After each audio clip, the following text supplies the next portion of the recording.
e não é uma coisa nova, digamos assim, essa visão de que o país produz é importante, uma visão que já tínhamos no passado, mas essas metodologias da complexidade econômica, que é essa ligação entre a economia com a física, né, com algumas das metodologias da física, o estudo das redes, fazem com que a gente possa ter mais dados sobre a economia do que a gente tinha no passado.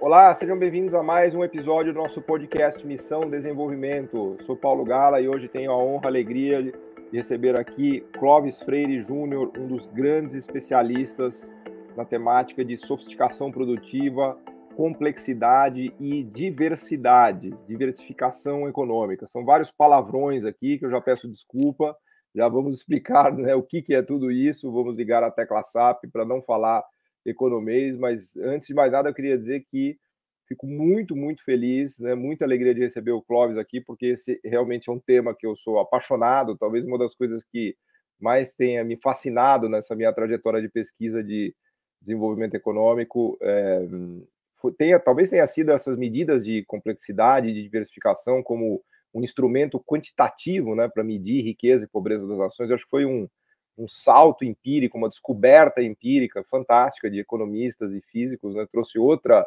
dimensão, outra luz para a gente entender a trajetória de pobreza e riqueza das nações, e é muito legal para a gente poder receber o Clóvis aqui, que é um grande especialista, um grande estudioso desse tema, que trabalha na prática com isso, né, com o desenvolvimento econômico das nações, aplicando essas ferramentas, né? Ele tem não só uma contribuição teórica e empírica como uma contribuição de policy making, né? Ele usa isso na prática, né? Então, Clóvis, antes, sem mais delongas aqui, já te dou as boas-vindas, peço para você se apresentar rapidamente para quem não te conhece, e agradeço muito você ter aceito o nosso convite. Seja bem-vindo.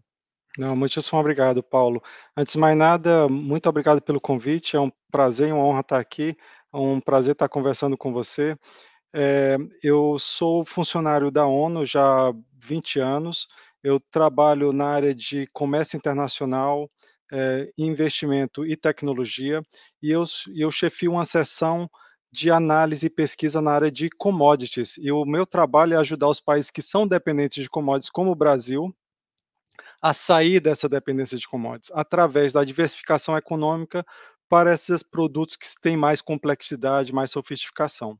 Então, eu sou um engenheiro de formação, entrei na ONU como engenheiro, eu sou engenheiro de computação e entrei na ONU nessa área de engenharia, e eh, entrando na ONU via o interesse de usar tecnologia para o desenvolvimento, e dentro da ONU eu fui me tornando um economista até fazer continuar estudando e fazendo doutorado nessa área de Que legal. economia. Você começou direto em Geneve, na Suíça? Você entrou na ONU por aí ou foi lá por Nova York? Por onde foi a sua? Como é que você É, saiu do Brasil, entrando aqui nas fofocas particulares exato. aqui? Não, eu entrei na ONU através de um concurso público que acontece todo ano. Os países que são menos representados na ONU, os cidadãos desse país podem participar. Eu entrei nesse concurso, o primeiro país que eu trabalhei foi nas Nações Unidas, em Nova York.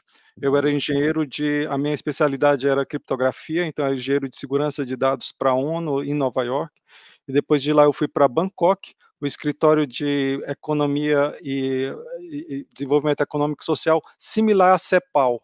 Da mesma forma que tem a CEPAL em Santiago, a gente tem um escritório em Bangkok. Hum. Eu trabalhei por 10 anos lá e depois voltei para Nova York e depois vim para cá, para Genebra. Como é que chama a CEPAL lá da Ásia? Tem algum... Ela chama ESCAP, Economic and Social Commission for Asian Boa, Pacific. legal. E aí você voltou, você foi para Nova York e agora você está na Suíça, eu tô vendo que tá um baita frio aí, que você tá agasalhado e a imagem do Exato, fundo não deixa exato. mentir. E como é que conta um pouquinho para a gente desse seu interesse por começar a estudar sofisticação produtiva e complexidade econômica, para depois, na sequência, a gente já vai entrar na discussão dos índices, dos cálculos, né, de como é que se usa isso. Mas seria Exato. legal entender como é que você foi parar nisso, né? Que você se tornou um economista, porque depois você fez um doutorado em economia, né? Exato, exato. É interessante, Paulo, quando eu fui para a Ásia, eu trabalhava na área de utilizar tecnologias trazer as tecnologias, principalmente tecnologias digitais, para as áreas mais pobres. Então, eu trabalhava com países menos desenvolvidos, Camboja, Nepal, Mianmar, Bangladesh, e eu trabalhava muito, em projetos de levar realmente os computadores para regiões rurais, né, esses centros comunitários onde eles podiam acessar, e eu ficava impressionado que eu via que isso ajudava aquela população, aquele vilarejo, aquela vila, mas você não vê aquela transformação econômica que eu via na China, né, na Não Coreia. bastava ter um computador lá para transformar, né? Exatamente, não bastava ter o computador para transformar, né, a transformação que eu vi no Vietnã, impressionante a transformação lá. Então, é a partir disso eu fui indo mais para a área entender as transformações econômicas que fazem gerar esse desenvolvimento. E eu sempre trabalhei também na parte analítica num determinado em 2011 eh eu fui responsável por escrever um capítulo de um relatório sobre a produtividade, a capacidade produtiva dos países menos desenvolvidos na Ásia e no Pacífico. E eu e a ONU, ela tem como uma das mensagens aumentar essa capacidade produtiva desses países. Mas, como medir a capacidade produtiva? Então eu fiquei interessado, ok, se queríamos dizer que para aumentar, temos que saber de onde vem, qual é o patamar, como é que tem influenciado, né, como tem, evoluído através dos anos. E eu já conhecia a metodologia, né, da complexidade econômica, né, do Hausmann, do Hidalgo. Na verdade, já conhecia antes deles trazerem com aquilo, eles tinham antes o ESP e o PROD, que eram outras metodologias Explica para. explica um pouquinho, explica para quem está nos acompanhando, que não conhece a metodologia, a gente já conhece bastante, mas explica um pouquinho da sua ótica, da sua perspectiva, o que é essa metodologia, como ela funciona, de maneira Exato. bem simples, É, assim, bem resumida para quem nos segue aqui entender do claro. que a gente está falando. Basicamente, do jeito que podemos explicar, né, ele mostra que o que o país exporta é muito importante para o desenvolvimento, né. Então, o que o país exporta é muito importante. E que a gente, olhando o que o país é capaz de exportar, a gente pode inferir quais são as capacidades produtivas que esse país tem, né. E essas capacidades produtivas podem ser, tanto a gente pode chamar de tecnologias, né, pode tecnologias que estão incorporadas no capital, como um computador, um telefone celular, como que estão incorporadas também nas mentes, né, nas heurísticas, nos processos. Também pode ser considerado infraestrutura que você tem que ter no país, leis e regulamentações, tudo isso faz, cria, e essas interligações criam essas capacidades produtivas. Então, na visão se eu consigo ver o que o país é capaz de produzir, eu posso inferir quais são essas capacidades produtivas, que o Uhum, país tem, essas tecnologias. E isso, quanto mais dessas capacidades produtivas, mais complexo é o país. Então, de certa forma, a diversificação econômica está associada uhum, com a complexidade econômica, né.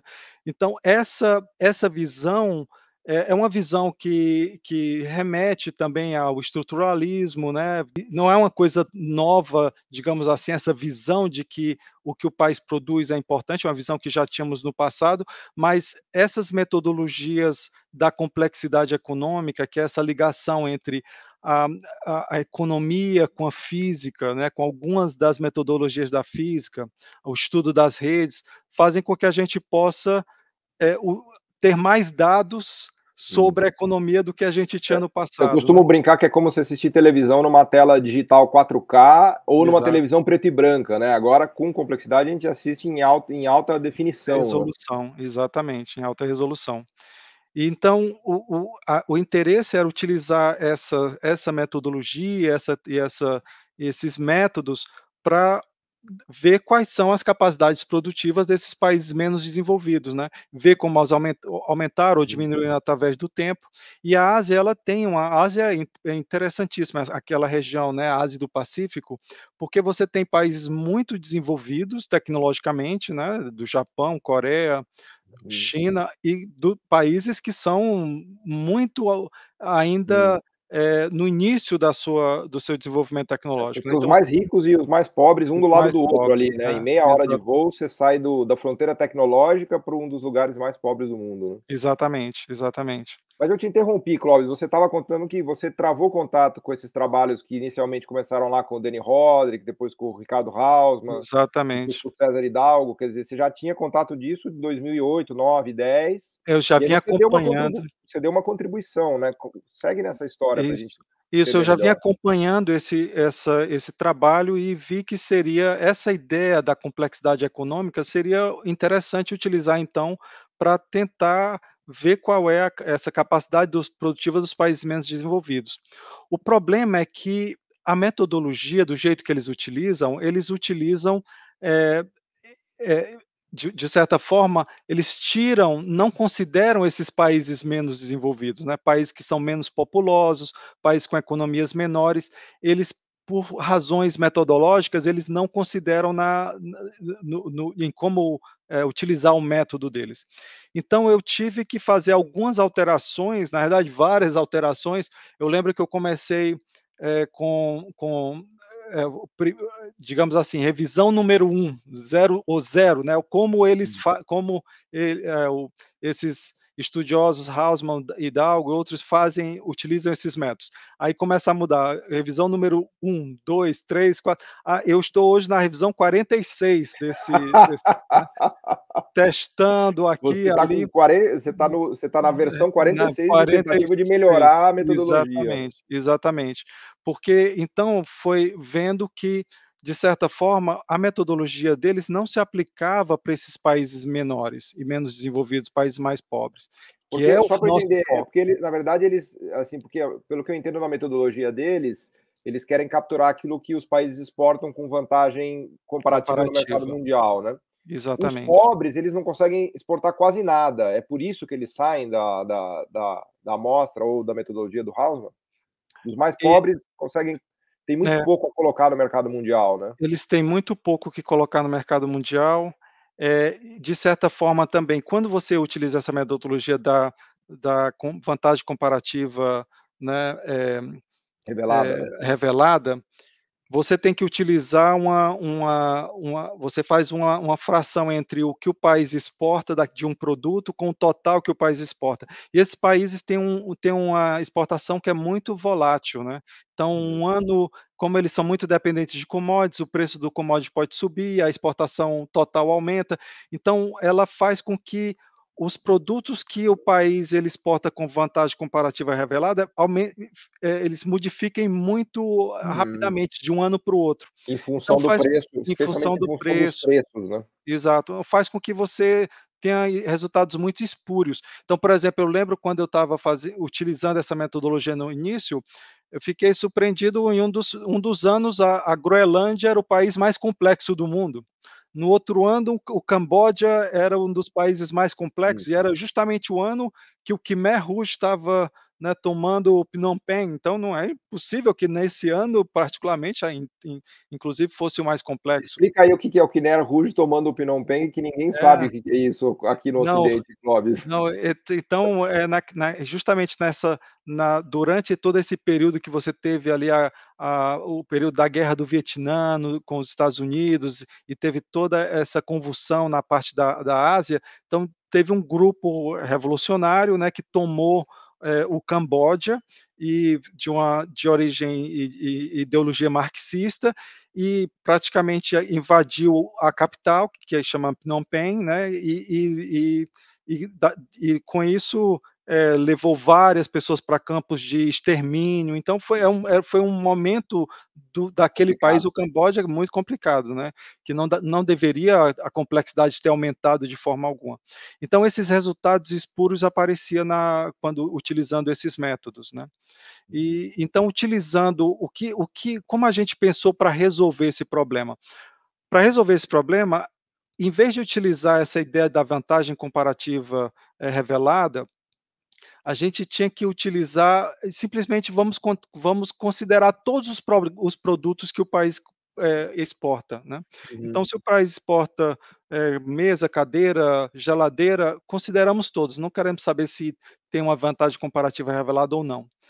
Mas para fazer isso, quando a gente faz isso, tem uma coisa interessante, os países desenvolvidos, os Estados Unidos, o Japão, a Alemanha, eles praticamente exportam todos os produtos. Tudo que existe eles exportam. Tudo que existe eles exportam, a diferença é pouca. Então você não consegue diferenciar, olhando para o que esses países exportam, você não consegue diferenciar entre a complexidade ou a tecnologia que esses países têm, né. Então Aliás, esse foi o problema que o Hidalgo encontrou e veio com a ideia da vantagem vantagem comparativa competitiva. revelada para tentar solucionar isso, né, que vocês Exatamente. acabaram seguindo por outro caminho. Exatamente. Então o que a gente pensou foi, então temos que aumentar o número de produtos, né, e tem uma coisa interessante, trabalhando na Ásia a gente vê isso particularmente. Você tem, Bangladesh, por exemplo, é um país que a parte de indústria têxtil é muito forte, então produzem camisas, calça, blusa, tudo, né. Mas tem outros países que produzem isso também. O diferença, por exemplo, o Japão continua produzindo roupa, né, o Japão continua produzindo roupa, mas não produz em outra faixa de qualidade de roupa, né. Então essa é uma coisa importante considerar aqui, as capacidades de produção estão relacionadas também, você não pode só pegar uma camisa e achar que são todas as mesmas capacidades de produção, tem que ver qual é a qualidade desse produto. Então foi isso que a gente fez, a gente pegou os dados de exportação e viu qual é a qualidade baseado no preço, né, na Uhum. unidade de valor desse produto. E quando a gente faz isso, é interessantíssimo, porque você dá uma olhada e quase praticamente todos os produtos do mundo, eles têm seguem uma curva de Hum. distribuição, onde eles têm um valor médio de produto que digamos seja baixo, mas você encontra ainda vários, esse produto vendido num valor muito alto, né. Eu te confesso, Clóvis, que eu achei tão genial isso, que eu fiquei uns 2 dias da minha vida só pensando sobre isso, porque vocês tiveram uma sacada genial, que depois que você tem a sacada é fácil entender, que você fala: "Espera Exato, aí, um carro de $100.000 é completamente diferente de um carro de $10.000, assim como uma exato. camisa de $100 é diferente de uma camisa de $10 e um sapato de $100 é diferente de um sapato de $10, mas nenhuma das metodologias capturavam isso, né. E a de vocês Exatamente, consegue capturar exatamente isso, né. exatamente. E fazendo isso, a gente consegue uma granularidade muito grande. Então aquela televisão de 4D, ela Vira vira né, o virtual reality agora, né. Porque perfeito. você sai de 5.000 produtos, né, Uhum. 5.000 a 6.000 produtos numa classificação internacional, para 48, 45 a É, 48.000 produtos, fantástico, né. né, você consegue ter uma visão muito mais granular.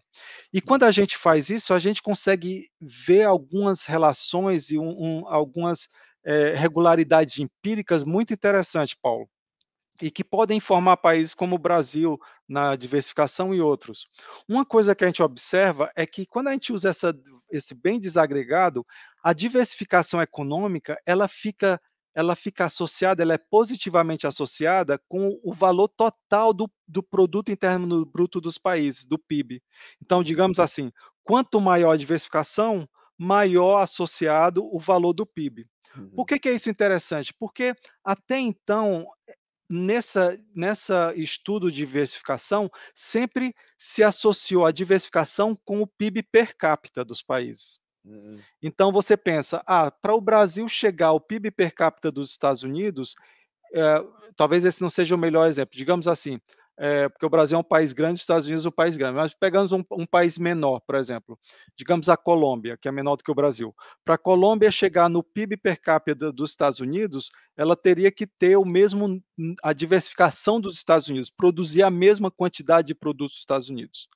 E esse não é o caso, porque como a população é menor, você não uhum, precisa aumentar tanto a diversificação para chegar a um PIB total que dividido por uma população menor, você tem um PIB per hum. capita equivalente. Então essa é uma boa notícia para países menores, né. Ué, Então basta você olhar Dinamarca, Suécia, Finlândia, exatamente. Suíça, que A é onde você está Suíça sentado aí. Exato. exatamente. Então a Suíça, ela tem um PIB per capita, né, um income per capita enorme, uma renda per capita muito grande, mas ela não precisa ter maior do que a dos Estados Unidos, mas ela não precisa ter um nível de diversificação equivalente aos Estados Unidos, né. Ela pode diversifica menos e consegue chegar a um valor maior ainda dos Estados Unidos. O problema são para os países de uma população maior, como o Brasil, Uhum, infelizmente. Então o Brasil ele tem que diversificar muito mais para chegar num PIB per capita maior. uhum, Problema ainda muito maior para a Índia e para a China, né, uhum, o que tem uma população gigantesca comparado com a do Brasil, né. Então essas são é uma coisa que uma regularidade empírica que sai desse utilizando esses dados maiores. Outra coisa que é interessante a gente ver é que, a gen quando a gente utiliza esses dados, a gente também, quer ter essas medidas de complexidade econômica, né. Então, uhum. é exatamente o que a gente estava conversando, a gen tentar medir quanto sofisticado é o produto, quanto de tecnologia vai na produção do produto, mas não só dentro da fábrica, né, tudo que é preciso dentro da economia para produzir e exportar aquele produto. E quando a gente faz isso, uma coisa que a gente vê que é interessante é que, os produtos e você já falou bastante em outros lugares também, é interessante a gente introduzir o conceito de produto de espaço de produtos, eu acho, nesse Uhum. momento, É, eu né. costumo brincar que tem o produto de país rico e o produto de país pobre, né. O produto de Exato. país rico é o avião, vai, o produto de país pobre é o cacau, vai, É, ou o café, vai, para exato. provocar para provocar os brasileiros, vai. Exato, exatamente. E aí, talvez vamos por essa linha aí, de conversar um pouco por aí. É interessante quando a gente utiliza essa metodologia, basicamente a gente consegue 2 medidas, né, como você sabe, a gente consegue, ter uma ideia de quão complexo é o país, ou seja, né, a junção de todas as tecnologias que ele tem para produzir, mas também quão complexo é cada produto, né, um telefone de celular, quão complexo, um livro, cada produto. Quando a gente faz isso, uma coisa que a gente observa é que um país desenvolvido, os Estados Unidos, ele não produz somente o que é mais complexo. Ele produz do mais complexo, mas também para o menos complexo. O problema é que, na verdade, os países em desenvolvimento, os países mais pobres, eles só produzem na faixa do menos complexo. Então, Exato. eles estão competindo com vários países numa mesma faixa de complexidade, né. Uhum. Os países mais desenvolvidos, eles têm uma conva eles têm uma com eles não têm essa competição, né, eles têm um É. monopólio É o que eles digamos chamam da assim. competição imperfeita ali, eles estão num oligopólio Exatamente, dos dos produtos países complexos. dos países complexos. E quando a gente vê isso, vê que exatamente tem esse overlap. Através do tempo, a gente vê que quando os países vão desenvolvendo, eles vão produzindo coisas mais complexas, né, eles vão mudando, eh mudando essa distribuição do que eles produzem para as coisas mais complexas. É o que eu chamo até de subir a escada tecnológica, né, eles vão Exatamente, subindo degraus de eles vão domínio subindo. tecnológico, né. Uma coisa que a gente observa que é interessante é que, quando você pensa numa indústria como em um termo agregado, né, indústria, manufatura, agricultura, isso que é por exemplo, no passado, nos estruturalistas do passado, né, Celso Furtado e outros, essa era o que eles conseguiam ver, né, serviço, agricultura, isso é muito agregado, né, isso é muito agregado. Quando você pega a agricultura, você tem na agricultura coisas que são com pouco produtos produzidos com pouca complexidade, mas produtos produzidos com muita complexidade. Então tem muita complexidade também na agricultura, só que existe uma distribuição. Semente modificada geneticamente, tem Exatamente, agroquímicos de última geração, exatamente, maquinários, né, coisa desse tipo, né. exatamente. Você tem toda uma distribuição. Na verdade, quando você vai mesmo que você vai diminuindo a agregação e ficando mais granular, mesmo assim você chega em produtos com menos complexidade e mais complexidade. Então você pode chegar até um ponto de ter, por exemplo, pensando em insumos para agricultura, tratores, você vai ter alguns de baixa complexidade e outros Uhum. tratores de alta complexidade, né, com GPS e tudo mais, Claro. né, a Sem inteligência com direção que não tem nem motorista, né, que que não ele tem já é nem de ninguém, direção, exato, exato, com inteligência autônoma. artificial e tudo mais. Então é importante ter essa ideia de que existe essa diferenciação que são muito agregadas. Por que é importante isso? Porque os países, eles têm que diversificar a economia deles, né. E Mas para onde diversificar? Quando você chega num país que muito pobre, você chega num país, como eu havia falado, Nepal, Camboja, ou o Uhum. Chad, né, ou o Zimbábue, esses países que estão ainda no início do desenvolvimento, eles importam praticamente tudo, exportam um número muito pequeno de produtos, de commodities, geralmente, e quando você diz diversificar a economia, para onde? Porque pode ser qualquer coisa, né, você Claro. pode ir para qualquer lado. Então, ter uma ideia de para onde esses países podem diversificar é importante, né. Com certeza eles têm que diversificar para produtos com uma complexidade, né, com um Uhum. conteúdo tecnológico maior, né, já puxando esse conteúdo tecnológico, subindo a escada, né, subindo a escada que eles devem fazer. Mas para a gente identificar isso, a gente tem que saber como é que um produto se relaciona com o outro? E aí essa outro, eh, digamos assim, outra contribuição desses autores da complexidade econômica relacionada com essa parte de redes de comércio, que é importantíssima, que é essa relação exatamente do que é chamado de espaço de produtos, né, que como você sabe, é saber se de 10 países que produzem computador, exportam computador, 9 também exportam celulares, né, Uhum. telefone celular, então o celular está É.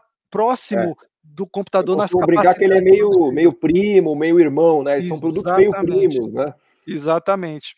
Agora dos 10 países que produzem computador, somente um produz, Soja. digamos, soja, então ela está distante um do outro, né. Então quando a gente utiliza essa ideia, a gente pode pegar essa rede de países conectados com os produtos que eles produzem, e essa rede bem granular, e chegar numa quantidade enorme de ligações entre produtos, né, 48.000 produtos conectados com 48, né, cada um conectado com 48.000 produtos.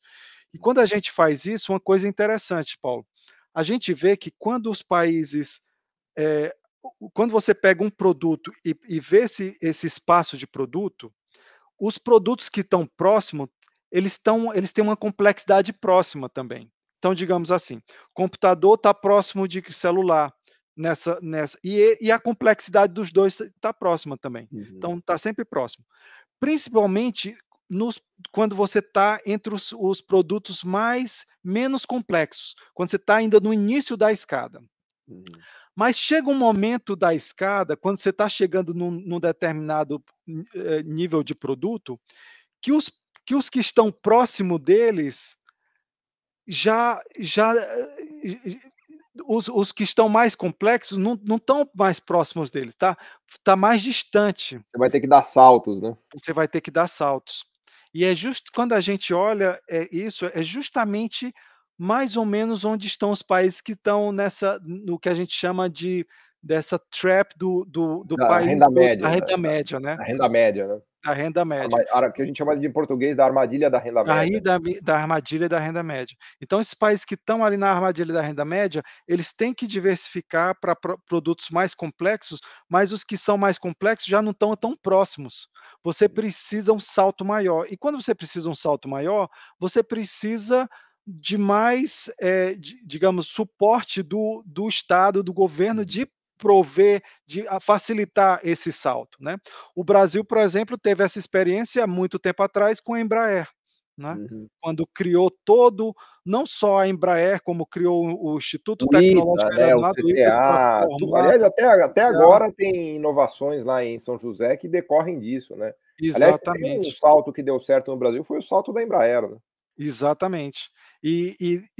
Foi criado com todo um complexo, né, então o governo chegou não só com a empresa, mas com todo o complexo necessário para a inovação, né, esse sistema de inovação que você precisa para a Embraer. Então, isso é uma outra coisa que a gente vê, utilizando esse tipo de dado e esse tipo de metodologia, né. Mas, ô Clóvis, deixa eu tô com 3.000 perguntas para te fazer aqui, tá me dando uma agonia Desculpa, eu danada, estava porque não, tá fantástico o que você tá falando, é que começa a passar o tempo, eu começo a ficar agoniado, mas eu queria uma coisa que eu não queria perder aqui na conversa é como vocês usam isso no dia a dia, aí na prática, no policy making, porque eu entendo que aí na ONU vocês estão usando isso como ferramentas para ajudar a orientar os países, né. exato, Como é que é isso? Como é que vocês usam isso? isso. Olha, como você sabe, a metodologia e todo esse aspecto, esse uso de complexidade é muito recente, né, tem, digamos, talvez 13, 14 anos agora, né. Uhum. Então, demora um tempo para trazer isso para dentro dos trabalhos da ONU.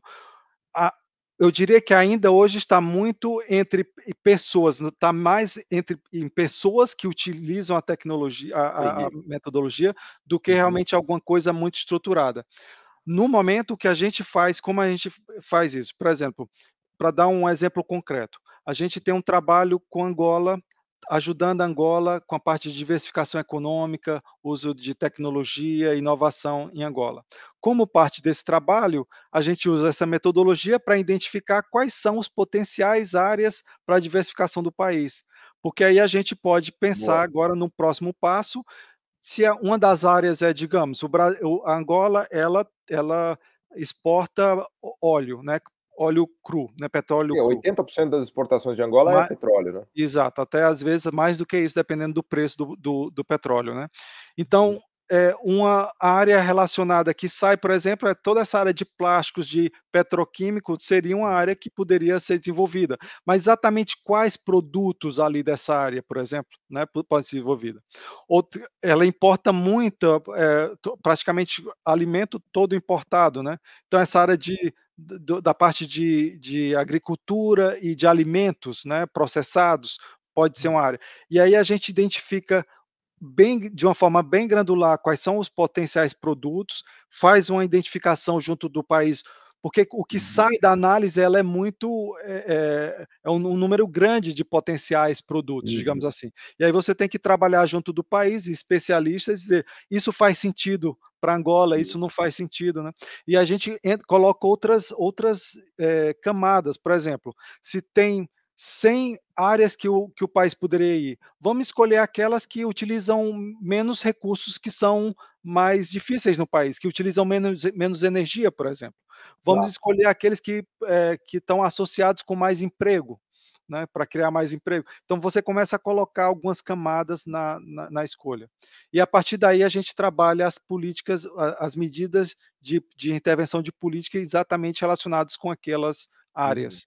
Essa seria uma Perfeito. maneira de fazer. Boa. É. Você, assim, eu li a sua tese, eu achei fantástica. Eu te pergunto, você publicou isso como um paper? Como é que ficou isso? Vocês fizeram alguma publicação? É, ela tem várias Porque virou um publicações. livro, né, o que você me mandou é um livro, tá no formato de livro, né. É um livro, né, Olha aí que esse bonito. aqui. É, Bota mais no meio ali, é diversification, vamos fazer é a aqui, ó. propaganda dele aqui, ó. É, Diversification and Structural Economic Dynamics. Boa, Structure fantástico. Economic Dynamics. Do Uhum, livro, eh na própria ONU, a gente trabalha com relatórios da ONU, uhum, né. Então, existem relatórios que são os relatórios principais da ONU. Então, quando eu estava lá na Ásia, eu usei bastante o que está no que está no livro, ele já uhum. foi em vários dos relatórios quando eu estava, na Ásia. Aqui na ANCTAD também faz parte de relatórios, então você encontra num capítulo do relatório e tal. Entendi. Eh Mas vocês não fizeram um paper acadêmico, um é, paper que de possa ser paper citado? De paper acadêmico eu tenho alguns, então eu tenho alguns Uhum, que eu publiquei quando eu estava na Ásia. Esse livro ele tem uma parte também, de modelagem, macroeconômica, e isso também saiu um paper, então tem algumas coisas que ah, saíram em legal, paper, mas muito da produção vai para a ONU, né. Vai entendi. e aí é uma coisa que quando a gente está na ONU, a gente Claro, tem que claro, balancear, né, não tem muito como, às vezes claro. é difícil estar publicando em Lógico, não, jornais. você não está no ambiente acadêmico, né, você está no ambiente da Exato, ONU, né. Deixa eu exato, te perguntar, exato. Cláudio, você teve contato com o Jesus Felipe, que Feliz estava lá Felipe, no Banco de exato. Desenvolvimento da Ásia? Sim, sim. Porque ele Sim, trabalhou bastante com complexidade, né, tem uns trabalhos muito trabalhou legais dele. bastante. É, é Uhum, interessante que outro dia eu estava dando um curso aqui para o interno sobre complexidade, eu estava uhum. voltando para essa, e eu vi que na verdade tem no início, antes mesmo do Hausmann, do Rodrik falarem daquilo, tinha um outro pesquisador chamado Sanjay Lal, que foi muito Sim, importante para a eu ANCTAD. tive aula com ele lá em Cambridge, Ó, pra você ter que ideia. maravilha, que Eu tive aula com maravilha. o Sanjay Lal em 2004. que ele exato, estava ele muito era envolvido nessas pesquisas de exato. tipo de produto e tudo mais, Exato. né. Ele era de Oxford, eu acredito, mas Uhum, ele trabalhou muito próximo da UNCTAD, né, uhum, nessa parte de taxonomia de produtos, e ele escreveu um paper que é eu diria que é um precursor desse trabalho de complexidade. Ele escreveu com um paper com um pesquisador chamado, John Wise, eu acredito que o nome é esse, que estava na Ásia, no Banco de Desenvolvimento da uhum, Ásia. Então, uhum. muito no início do processo, o Banco de Desenvolvimento da Ásia, ele já estava relacionado com isso. E o Jesus Felipe é uma pessoa de lá que Entendi. trabalhou muito com isso, e eu tive um contato com ele, com certeza. Boa, É, eu me lembro muito dessas aulas do Sanjay Lal, fui muito influenciado por ele e acho que por isso que eu gostei tanto da coisa da complexidade, né. Outra coisa, você chegou depois de travar contato com o César Hidalgo, com essa turma sim, mais diretamente? sim. Justamente quando eu estava fazendo essa mudança da metodologia, Uhum, isso foi em 2010, foi muito no início, né, o paper deles é de 2009, né, uhum. 2006 eles começaram a conversar, com as mais com essa pesquisa, digamos assim, com o Roderick e outros. Então em 2010 eu entrei em contato com eles e disse: "Olha, essa é a metodologia que a gente está utilizando", então eles conhecem isso desde o Entendi, início. E aí eu também tive mais contatos com o Hausmann, convidando para reuniões da ONU, né, ele legal. pra e com o Hidalgo também para trabalhando com ideias em comum, né, então Seria legal se eles incorporassem essa sua metodologia na plataforma deles, né, porque a plataforma deles é muito simples, intuitiva, eles estão sempre atualizando tudo lá, mas ela é exato, muito baseada na coisa da vantagem comparativa revelada, né. Inclusive até, Clóvis, um caso exato. interessante para as pessoas que nos acompanham, é o caso de Austrália e Canadá. Quando a gente olha Austrália e Canadá, pela metodologia do Hidalgo e Hausmann, que não faz essa desagregação que o Clóvis fez, parece que a Austrália e o Canadá são menos sofisticados do que o Brasil, por exemplo. Quando a gente Exato, sabe que, na verdade, são 2 economias bastante mais complexas e sofisticadas do que a economia brasileira. E na exato, metodologia do Clóvis, tanto o Canadá quanto a Austrália estão à frente do Brasil, o exato, que, aliás, aparece na produção manufatureira per capita deles, né, são países que têm o triplo da produção manufatureira, per capita brasileira, né, então é, o índice de vocês é mais poderoso nesse sentido, que é o que você falou, você tem quase 50.000 produtos para olhar exato. de maneira, desagregada, né. Exatamente, eu acho que esse é um ponto muito importante, porque fica muito ainda a discussão se o país pode desenvolver com commodities, né. Ainda hoje É, existem já no pessoas Brasil que você acha, a acreditam gente fala: nisso. "Não, temos que seguir o modelo da Austrália", Exato, como se a é. Austrália não tivesse indústria. Quer dizer, Exato, na é um Austrália, Nova equívoco, né. Zelândia, quando você dá uma olhada na pauta de exportação desses países, você vê que a Nova Zelândia, ela produz o leite, mas produz o iogurte, o queijo, Não, e ela faz e a o whey máquina protein que e o whey protein também, que são essas exato, proteínas que são mais caras, né, e a ex máquina, né. exato, então elas têm uma diversificação, esse país tem uma diversificação muito grande, que você olhando só na vantagem comparativa revelada, você não tem essa noção, né. Uhum. Eu acho que isso é importantíssimo, porque ainda hoje tem muita gente que acredita que o país pode desenvolver somente com commodities, né, que seria talvez um país muito pequeno, como eu havia dito, né, que a diversificação não precisa ser tão grande, mas um país grande como o Brasil e outros países Uhum. grandes não seriam Não, muito se difíceis. for um país pequeno muito rico, por exemplo, o Catar, né, um país pequeno que tem reservas de petróleo absurdas, né, aí tudo bem, mas você precisa é o que eu costumo brincar, que você precisa ganhar na loteria, né, você precisa ter uma base de É, recursos naturais muito muito, grande. muito, muito grande em relação ao tamanho da população. Você pegar no próprio caso brasileiro, quando você controla a base de recursos naturais pelo tamanho da população, o Brasil despenca no ranking. O Brasil acho que é o 30º no ranking É, mundial de recursos naturais per capita. O Brasil tem muito recurso natural, mas tem uma população muito grande. é. Então, Mas mesmo esses países que tiraram a sorte grande nessa, né, na geografia, né, mesmo eles, por exemplo, estamos trabalhando com outros países da área do Golfo, né, que são países riquíssimos, mas não são desenvolvidos, né. Tem a diferença entre o rico e o desenvolvido, né. A desenvolvimento ela está muito relacionado realmente com essa capacidade produtiva, a diversificação da economia, as possibilidades de ocupações que as pessoas têm.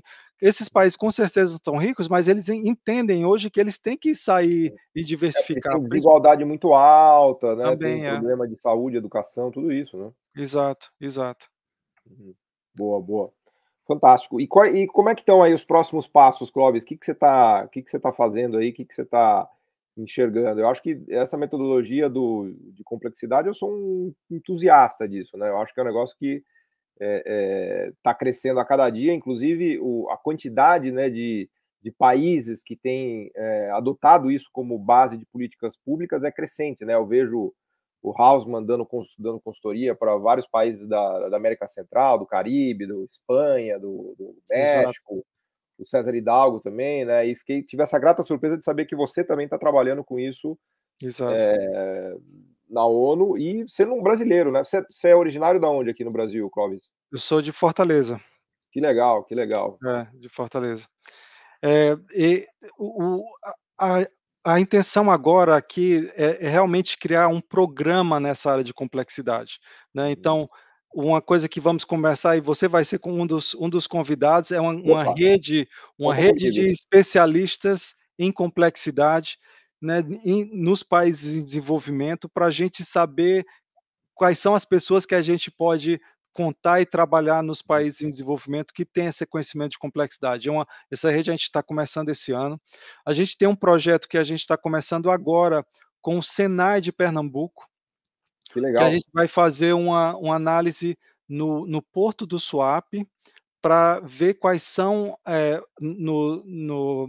na no parque industrial de lá, Tem muita coisa saber legal surgindo ali, né. Aliás, o Pernambuco é o muito. o estado mais industrializado do Nordeste, né. Ele tem várias indústrias, é bem industrializado. Eu não sei se entre ele e o Ceará, mas com certeza A e briga aí é Bahia, boa. né, e Bahia, é. Mas com certeza, a ideia de fazer é utilizar essa metodologia para identificar potenciais, áreas para atrair investimento para o polo, e a gente vai estar trabalhando junto com colegas nossos, né, o Thiago Cagliari do ITA, Ah, que né, legal. professor do Boa. ITA e o Elton Freitas, que está lá na Universidade Federal de Sergipe, né, então, a Ah, o ideia Elton foi ago para Sergipe? foi, ele está Ah, lá que legal. Eu não sabia, porque ele fez lá o doutorado na UFMG, na né, Federal FMG, de exato, Minas, e com agora ele o está João como Romero, exato, foi como é. professor lá para o Sergipe. Exato. Estamos Boa, começando esse fantástico, hein. trabalho agora, né, então a ideia é começar a aproximar mais e fazer mais esses trabalhos. E qual é a intenção? A intenção é que quando tiver esse trabalho feito, a gente possa trazer especialistas de outros países para Pernambuco, aprender como é que foi feito lá, com o caso, com Uhum. esse como sendo um estudo de caso, e a gente possa trazer isso para outros países, né, então disseminar isso em outros países. Essa visão estrutural do desenvolvimento é importantíssimo a gente trazer, né, e muitas vezes a falta de dado é o que estava impedindo muito Uhum. das decisões políticas, das análises, né. Então, a gente utilizando essas metodologias, utilizando essas maneiras de ver a estrutura da economia, a gente pode trazer isso para os países em desenvolvimento, isso É. é que é a Não, intenção. eu te dou um testemunho disso, Clóvis. Ontem eu tive na Fiesp, que eu faço parte lá do Conselho Superior de Economia, e fiz uma apresentação para eles usando esses dados de complexidade, aliás, usando inclusive os dados da sua tese, mostrei lá esses dados e todo mundo fica fascinado, né? Porque todo mundo fala, nossa, agora eu consigo Exato, enxergar de maneira muito clara, né? Porque é aquilo que a gente brincou aqui, é como você assistir a televisão numa tela de altíssima resolução, né? Então acho que esses dados, agora, é um trabalho que vocês fizeram que é um negócio quase insano, né, Clóvis? Você pegar, você calcular o preço de cada camiseta que cada país exporta, só um engenheiro de computação para fazer isso mesmo, né? Eu fico imaginando, eu fico não, imaginando a essa parafernália computacional que vocês tiveram que é, utilizar e de programação, né? Eu estava vendo a sua é, tese, falou, imagina que o Clóvis calculou o preço médio de cada camiseta exportada por cada país no mundo, é né? Imagina, bilateral, né, então não é só o exportado o que o Brasil exportou, é o que o Brasil exportou para a Todos os França, parceiros, né? para qualquer todos os parceiros, é. Essa foi o que a vantagem de ter uma base na engenharia da computação, de Não, sem trazer dúvida. essa, Eu imagino né. tanto é que o César Hidalgo também veio da física, né, você veio da É, computação, porque nós estamos falando exato, de uma quantidade de cálculos, de uma computação muito pesada, de big data, é um negócio exato. eu não vejo um economista conseguindo fazer isso, né, Clóvis? Não, é possível, com certeza, não é uma coisa que hoje em dia está mais fácil do que no passado, né, mas com Uhum, certeza essa visão de como trabalhar com dados e uma quantidade muito grande de dados é importantíssimo, né. É, uhum. isso com Boa. certeza ajuda. É. Fantástico. Bom, nós estamos chegando no final aqui da nossa conversa, infelizmente, mas temos uns minutinhos aqui que eu vou deixar para você aí usar de palavras finais, né, de mensagem que você queira deixar aqui para os nossos ouvintes, né, dizer que esse podcast ele tem muita gente legal que assiste, ele é patrocinado pela Associação de Funcionários do BNDES, então tem muita gente do BNDES também que assiste, enfim, todo o corpo de funcionários, técnicos, diretores, todo mundo que nos segue aqui. Então, eu deixo para você as palavras finais e agradeço de novo a sua presença. Vou te convidar de novo para a gente seguir aqui, falar de mais temas associados, mas deixo para você as palavras aí conclusivas.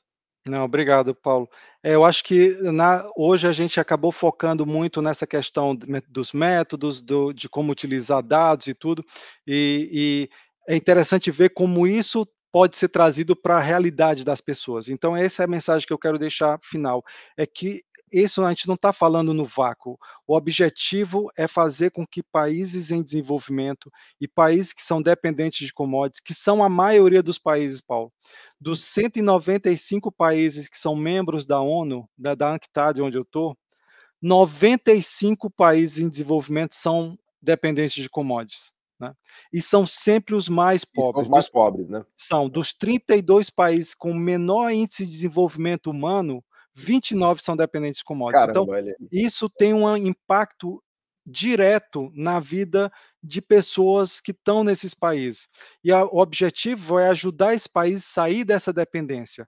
E essa dependência a gente sai através da diversificação econômica, indo para produtos, setores que têm uma complexidade maior.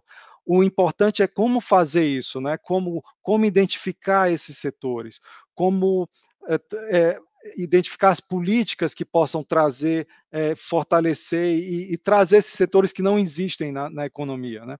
E não é só a política industrial, como você sabe, tem a macroeconomia, né? Tem todas as outras políticas, política de comércio internacional, que trabalhamos aqui todos os dias. Então, essa é a mensagem, é que esse trabalho ele realmente é para ajudar os países a crescerem de uma forma mais igualitária, mais verde também, né, nesse tempo atual, toda essa parte de mudança climática, e ajudar esses países a sair dessa dependência de commodities. boa. Fantástico, professor Clóvis Freire Júnior, muito obrigado. Vamos convidá-lo de novo para fazer mais reflexões aqui. Obrigado por essa aula magna que você nos deu aqui. Agradeço muito o convite. Valeu. Muito obrigado, Paulo. Tchau, tchau. O podcast Missão Desenvolvimento é uma realização da AFBNDES, Associação de Funcionários do BNDES, e vai ao ar semanalmente em todas as plataformas digitais. O programa tem direção de Felipe Peçanha, produção de Tatiana Gurgel e edição de Pedro Rocha. Para saber mais, acesse nosso site www.missãodesenvolvimento.com. Você também pode assistir a outros episódios já gravados nos canais do Missão Desenvolvimento e da AFBNDES nas redes sociais. Até a próxima!